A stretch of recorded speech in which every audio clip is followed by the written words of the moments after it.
My name is Camilla, and if you had told me 10 years ago that I'd be living in my childhood home with my husband, Mark, and our daughter, Lily, I would have believed you. But if you added that Mark's mom, Helen, would be our next-door neighbor, and that our lives would revolve around their extreme squeamishness, I would have laughed it off. Yet, here we are. Mark and I met in college. He was charming, a bit quirky, but who isn't? We fell in love, got married, and when my parents passed away, we moved into my family home. It was big enough for us and our daughter Lily, who's now 7. Helen, Mark's mom, moved next door shortly after. That's when I learned about their peculiar trait. I remember one dinner that pretty much sums it all up. We were at Mark's cousin's place. Everything was going well until Helen found a hair in her salad. What happened next was, well, unforgettable. "Is this a hair in my salad?" Helen shrieked, holding up the offending strand like it was a poisonous snake. The room fell silent. Everyone's eyes were on her. "Oh, Mom, just put it aside and eat the rest." Mark tried to calm her down, but it was like adding fuel to the fire. "Put it aside? Mark, how can you say that? This is unacceptable." Helen was nearly in tears, her voice rising in pitch. She stood up, grabbing her plate, and to everyone's shock, dumped it into the trash. Then she began tossing other dishes in, one after the other. Mark looked at me, his face a mixture of embarrassment and helplessness. I could only watch in horror as the dinner turned into a disaster. At home, things weren't much different. "Camilla, did you wipe down the counters?" Mark would often ask, peering over my shoulder as I cleaned the kitchen. "Yes, Mark, like I do every day," I'd reply, trying to hide my frustration. His obsession with cleanliness was one thing, but Helen's influence made it worse. "I just don't understand how someone can be so squeamish about everything," I once asked Mark. "Didn't your mom have to deal with your messes as a kid?" Mark shrugged, avoiding my gaze. "Dad handled most of that stuff. Mom couldn't stand it." That explained a lot, but it didn't make living with it any easier. I tried my best to keep things clean and avoid any incidents, but walking on eggshells became a daily routine. Lily, bless her heart, tried to stay out of her grandma's way. She once whispered to me, "Mommy, why is Grandma always so mad about little things?" I hugged her tight, not really having an answer. "Some people just see the world differently, sweetheart." Life with Mark and his mom, Helen, next door, was like living on a strange, squeamish island. It wasn't just about keeping the house clean. It was about adhering to their peculiar standards of cleanliness and avoiding anything that might set them off. I remember one Saturday morning. I was in the kitchen, trying to whip up some pancakes for Lily, and Mark was hovering around like a hawk. "Are you sure you washed your hands?"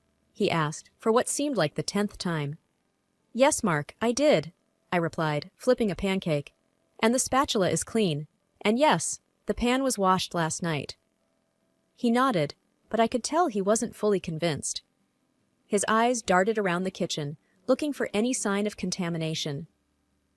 Lily, sitting at the table, crayons scattered around her, looked up. "Daddy, can you help me color this?" she asked, holding up a coloring book. Mark hesitated, then said, "Maybe later, honey. Daddy has to make sure everything here is okay first." I felt a pang in my heart. Lily just wanted some time with her dad, but his obsessions always came first. It wasn't just inside the house either. Helen had her own set of rules. One day, I decided to confront her about it. I went over to her house and found her in her immaculate living room, dusting an already spotless shelf. "Helen, can we talk?" I asked, trying to keep my tone neutral. She looked up, her eyes narrowing slightly. "What about?" "It's about this fear of germs and dirt. Don't you think it's a bit excessive?" I asked. Helen put down her duster and sighed. "Camilla, you wouldn't understand. It's not just a dislike. It's a real fear. You have to keep everything clean, or who knows what could happen." "But isn't it a bit too much? I mean, avoiding family gatherings, freaking out over a hair in the food." I tried to reason with her. "That's easy for you to say. You didn't grow up in a house where cleanliness was next to godliness," Helen snapped. "Mark understands. He was raised right." I left her house feeling defeated. It was like talking to a brick wall. Back home, I found Mark disinfecting the doorknobs. "Mark, we need to talk about this," I said, my frustration reaching a breaking point. About what? He asked, not looking up from his task. About how this obsession is affecting our family. Lily needs a normal life, not this constant fear of germs. Mark stopped and looked at me, his expression hard to read. This is for our safety, Camilla. For Lily's safety. I don't want her getting sick because we weren't careful enough. But at what cost, Mark? She's afraid to even hug her grandmother, I argued. He didn't have an answer to that. He just went back to his cleaning, leaving me standing there, feeling more alone than ever. I knew something had to change, but I didn't know how to make it happen. I just hoped that someday Mark and Helen would see that there was more to life than living in fear of a little dirt. As days turned into weeks, I watched Lily grow more and more reserved, especially around her grandma Helen. It wasn't just the usual shyness some kids have around their grandparents. This was fear, plain and simple. Fear of doing something wrong, something that would upset her grandma's rigid sense of order. One evening, while I was tucking Lily into bed, she looked up at me with her big, worried eyes. "Mommy, why doesn't Grandma like me?" she asked, her voice barely above a whisper. I was taken aback. "Lily, Grandma loves you. She has her own way of showing it," I said, trying to comfort her. "But she always looks so mad, and she never hugs me." Lily's voice trembled. I hugged her tightly. "I know, sweetie. Grandma has a hard time with messes and germs. It's not about you, I promise." Lily nodded, but I could tell she didn't fully understand. How could she? Helen's behavior was hard enough for me to grasp, let alone a 7-year-old. The next day, I decided to have a gentle talk with Helen. I found her in her garden, meticulously trimming her rose bushes. "Helen, can I talk to you for a minute?" I asked, approaching her. She put down her gardening shears and wiped her hands on a cloth. "What is it, Camilla?"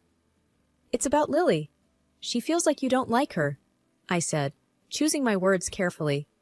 Helen frowned. "That's ridiculous. Of course I like her. She's my granddaughter." "I know, but you never show her any affection. You don't hug her, and she's picking up on that. It's making her feel unwanted," I explained. Helen looked genuinely surprised. I hadn't thought about that. It's just that children are so messy and... "Helen, she's a child. She needs love and affection, not just rules and cleanliness," I said, hoping to get through to her. Helen sighed, looking down at her perfectly manicured lawn. "I'll try, Camilla. I'm not making any promises, but I'll try." It wasn't much, but it was a start. I thanked her and went back inside, feeling a small glimmer of hope. That evening, when Helen came over for dinner, I watched her make an effort. She was stiff and awkward, but she sat next to Lily and asked her about school. Lily was hesitant at first, but she eventually started talking about her day, her eyes lighting up as she described her art project. Mark noticed the change too. After dinner, as we were cleaning up, he said, "Mom was different tonight, nicer." I nodded. "I talked to her, about Lily. I think she's trying." Mark looked at me, a hint of gratitude in his eyes. "Thanks, Camilla. That means a lot." It was a small victory, but a victory nonetheless. I just hoped it was the beginning of something better, not just a fleeting moment of normalcy. One day, everything changed. It was about my Aunt June's passing. She lived in a city a few hours away, and her funeral demanded my presence. This meant leaving Lily, my 7-year-old daughter, in the care of my husband, Mark, for a couple of days.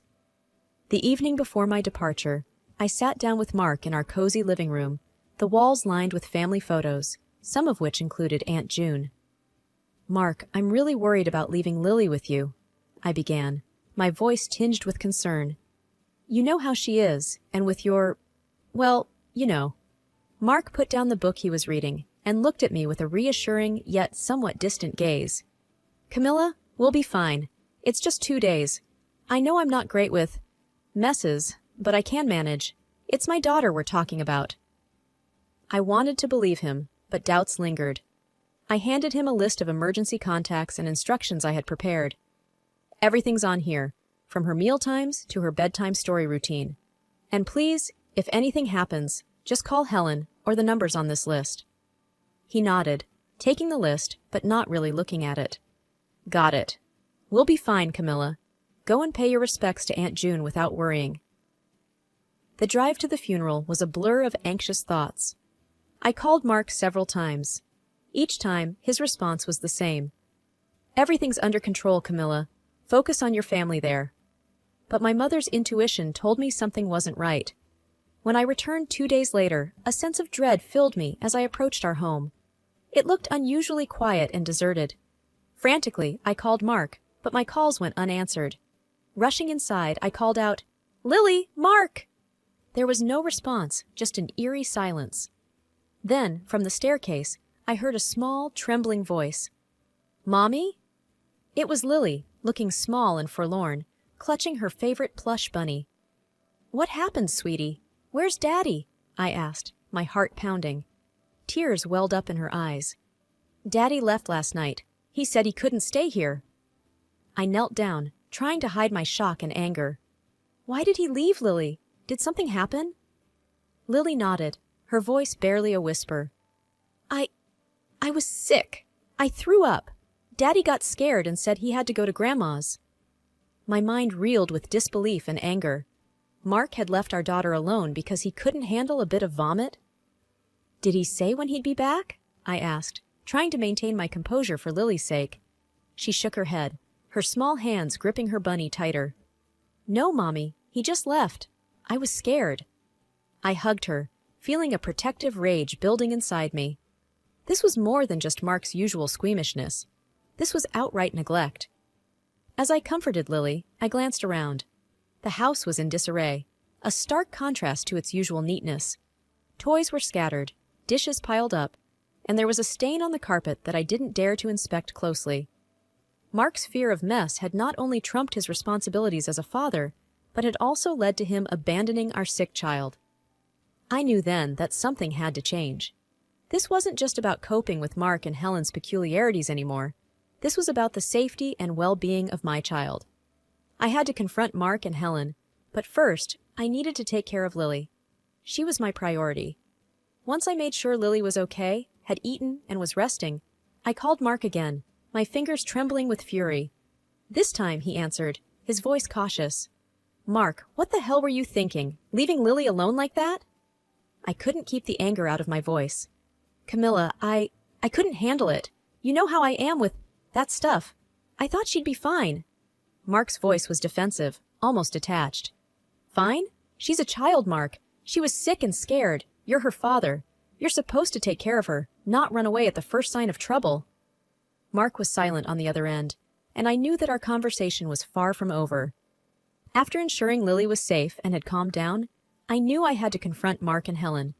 My hands were shaking as I dialed Mark's number again. This time, he picked up immediately. "Mark, we need to talk, now. In person," I said, trying to keep my voice steady. Okay, I'm coming over," he replied, a hint of reluctance in his voice. I paced around the living room, waiting. When Mark arrived, he wasn't alone. Helen was with him. They stood at the doorstep, neither making a move to come in. The sight of them, standing there so unaffected, fueled my anger. "What you did, leaving Lily alone when she was sick, is inexcusable, Mark. How could you?" I started, my voice rising.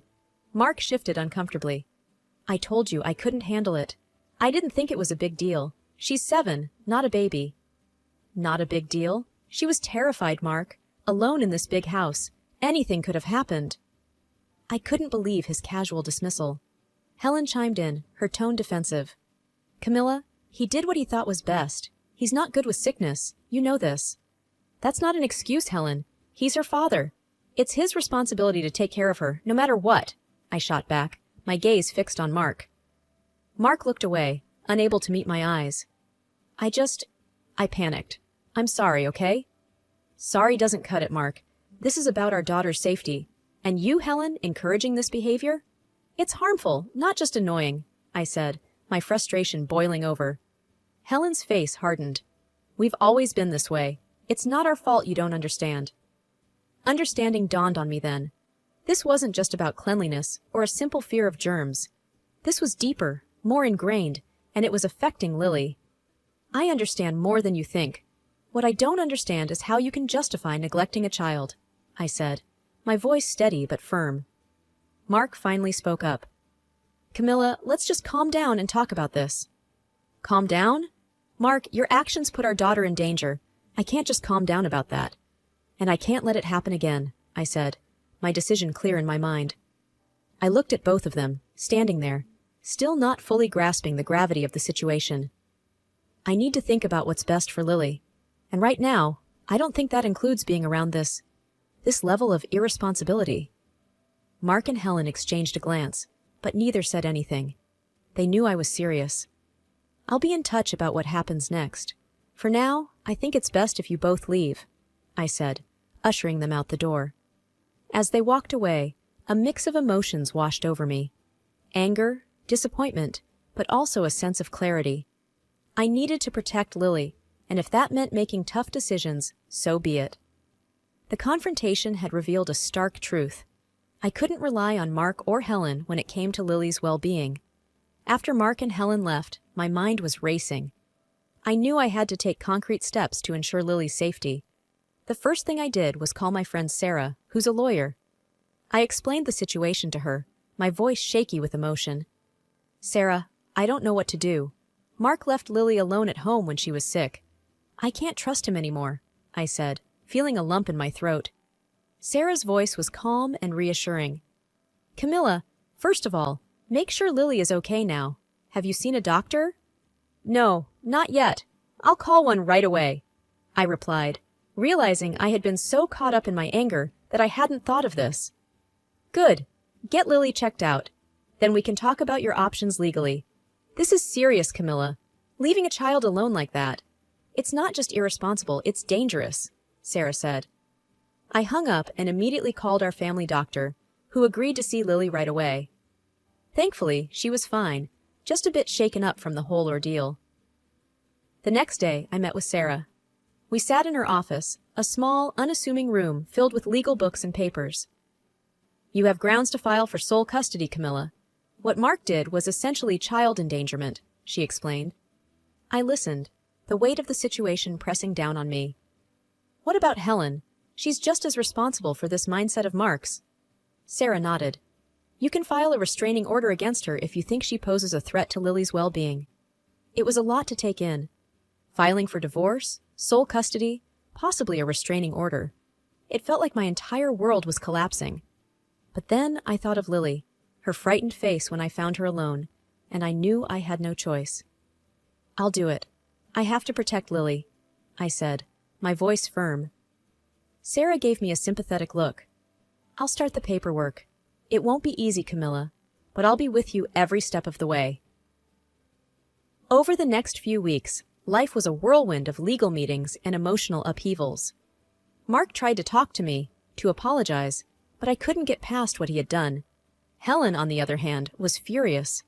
She accused me of overreacting, of tearing the family apart. You're making a mistake, Camilla. Mark is a good father. He just made one mistake, Helen said during one heated phone call. One mistake that could have cost our daughter her life, Helen. I can't overlook that. I won't, I replied, my resolve unwavering. Eventually, the court granted me sole custody of Lily. Mark was allowed supervised visits, but Helen was barred from seeing Lily without my permission. It was a bitter victory.